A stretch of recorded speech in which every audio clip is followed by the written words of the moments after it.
ঘরে?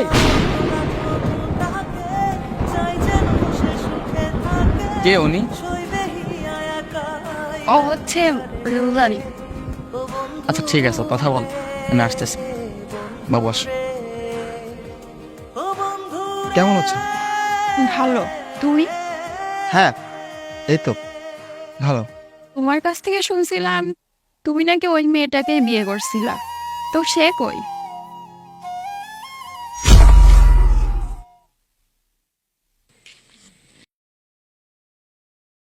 Happy birthday পাখি। এসব সস্তা শার্ট না আমি পরি না। হোয়াট লস, হোয়াট ইজ পাখি, মানে এটা 2024, ওকে? 90 দশক আর না। ওই মেয়েটাকে দেখো, কি কিউট, কি স্মার্ট। মানে এত সুন্দর একটা মেয়ে কিভাবে হয়? আর তোমাকে দেখো না, কি বেশভূষা নিয়ে থাকো, চুলে ফিতা পড়ো। মানে এটা কি? আমার না তোমাকে আর একটু ভালো লাগে না।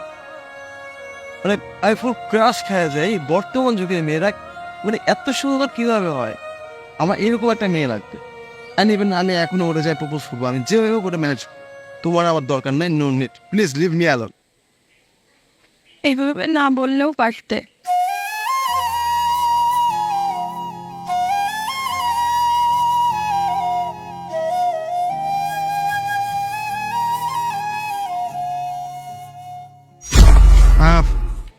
ও তো বাসায় সংসার শুরু হচ্ছে। ও আচ্ছা, সুখে আছো তাহলে? যাক, সুখে থাকলে ভালো। একটা মানুষ এতটা সুন্দর হয় কিভাবে? মানে? তুমি কিন্তু আগের থেকে অনেক সুন্দর হয়ে গেছো। এতটা সুন্দর একটা মানুষ কিভাবে হয়? তোমাকে যতই দেখছি ততই মুগ্ধ হচ্ছে। যত্নে রাখতে জানলে নারীরা সুন্দরী থাকে। নারী হচ্ছে ফুলের মতো, যত্নে রাখলে অনেক দিন টিকে, আর অবহেলা করলে খুব তাড়াতাড়ি পচে যায়। হুম। আচ্ছা থাকো, যাই।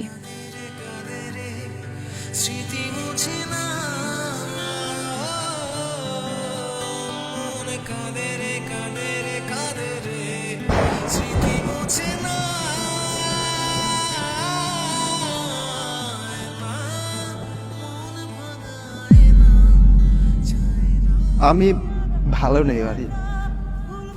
এই 6 মাস হলো আমাদের ডিভোর্স হয়েছে। দেখতে সুন্দর হলেও চরিত্রটা তোমার মতো ছিল না। প্রচুর উচ্ছৃঙ্খল থাকায় আমার ওকে ছেড়ে দিতে হয়েছে। আসলে জানো, কাউকে ঠকিয়ে না কেউ কখনো সুখী হতে পারে না। আমিও পারিনি।